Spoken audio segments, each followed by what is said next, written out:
आप सब कैसे हो। आज हम लोग क्लास 10th का एक्सरसाइज 10.1 को सॉल्व करेंगे। 10.1 का इंट्रोडक्शन प्रीवियस वीडियो में बता रखे बच्चों। जो भी स्टूडेंट नहीं देखा पहले उसे देखे फिर इसे कंटिन्यू करें। पहला क्वेश्चन में लिखा हुआ बच्चों, एक वृत्त की कितनी स्पर्श रेखाएं हो सकती है। बच्चों एक वृत्त पे स्पर्श रेखाएं अनगिनत या अनेक हो सकती है। अभी इसका लॉजिक बताते हैं बच्चों कैसे होगा। बच्चों इसका आंसर हो जाएगा अनेक, क्योंकि एक जैसे एक बता रहे एक वृत्त खींचे। स्पर्श रेखा क्या होता है बच्चों? स्पर्श रेखा ऐसी रेखा होती है जो वृत्त के एक जगह क्या करती है, प्रतिच्छेद करती है। जैसे कि ये रेखा है बच्चों, यहाँ पे प्रतिच्छेद कर दी, एक स्पर्श रेखा हो गया। यहाँ पे एक स्पर्श रेखा खींचे जो सर्कल को क्या किया, एक जगह स्पर्श किया। उसी तरीके से इधर भी लाइन हो सकता है बच्चों, जिसका नाम EF कर देते हैं।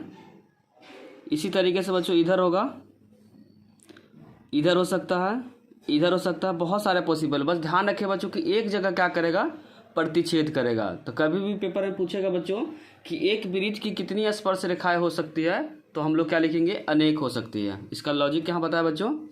अब हम लोग सेकेंड क्वेश्चन को फिल करेंगे।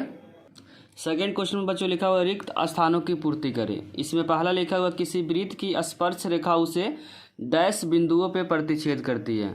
तो ध्यान रखें बच्चों, जो स्पर्श रेखा है एक बिंदु पे प्रतिच्छेद करती है, तो इसका आंसर हो जाएगा बच्चों एक।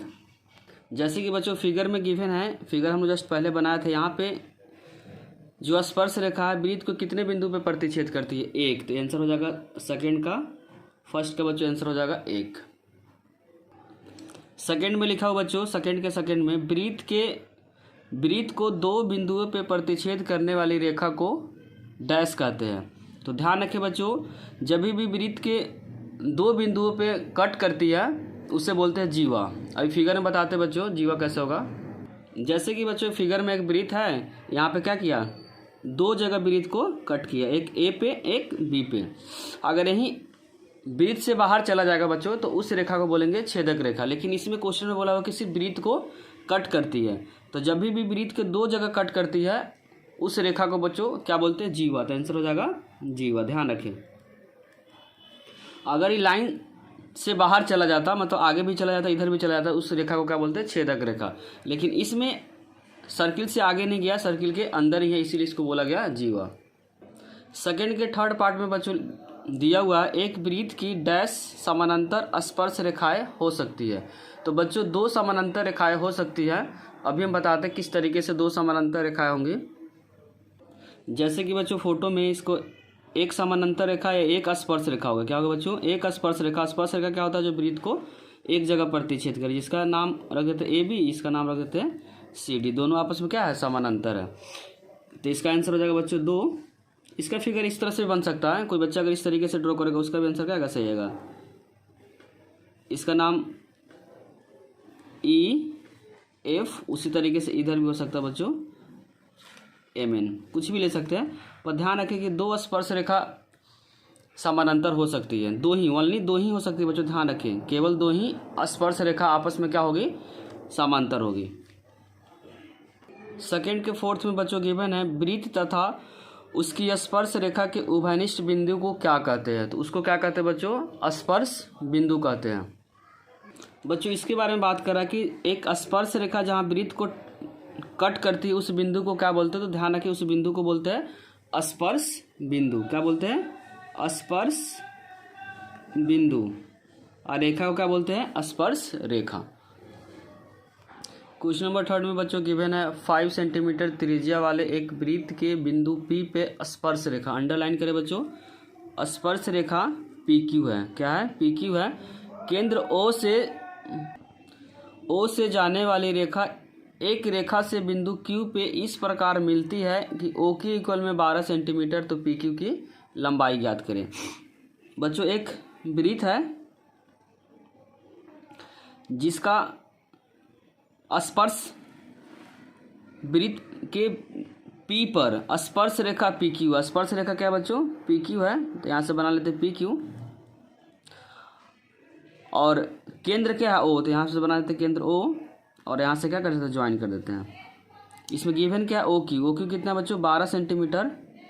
और ध्यान रखें कि स्पर्श रेखा वृत्त की त्रिज्या पे क्या होती है, लंबवत होती है। क्या होती है, लंबवत होती है। और उसके बाद बच्चों जो गिवन 5 सेंटीमीटर रेडियस है, तो यहाँ से ओपी कितना हो जाएगा 5 सेंटीमीटर, क्योंकि ये रेडियस हो गया। अब यहाँ पे हम लोग क्या अप्लाई करेंगे, पाइथागोरस। तो लिख सकते हैं कर्ण का स्क्वायर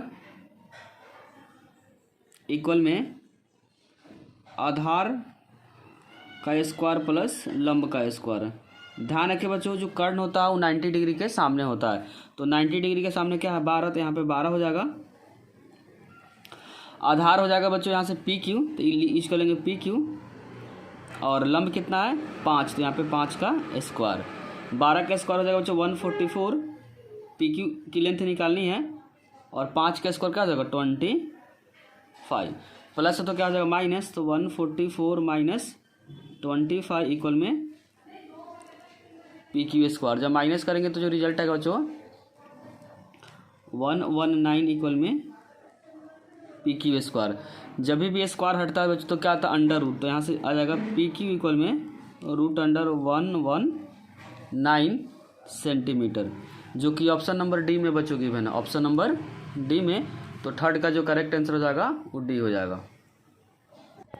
क्वेश्चन नंबर 4 में बच्चों गिवन है, एक वृत्त खींचिए और एक दी गई रेखा के समानांतर दो ऐसी रेखाएं खींचिए, उनमें से एक स्पर्श रेखा हो और दूसरी क्या हो छेदक रेखा हो।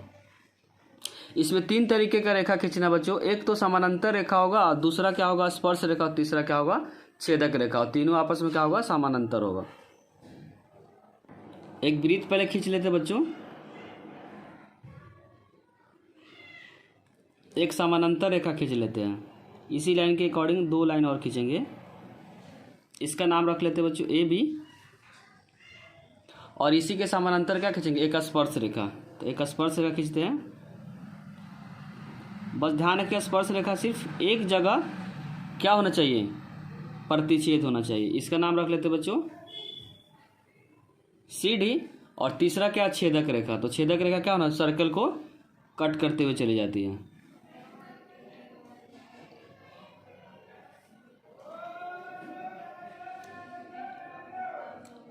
इसी तरीके से बोला हुआ यहाँ ई एफ, तीनों आपस में क्या हो गया समानांतर हो गया। समानांतर में बच्चों ध्यान रखें कि गैप क्या होता है सेम होता है। अगर बच्चों वीडियो अच्छी लगी हो तो लाइक कमेंट और सब्सक्राइब करना चैनल को ना भूलें, और दोस्तों से शेयर करना भी ना भूलें। कोई भी डाउट हो तो कमेंट सेक्शन में उससे ज़रूर लिखिए। Thank you.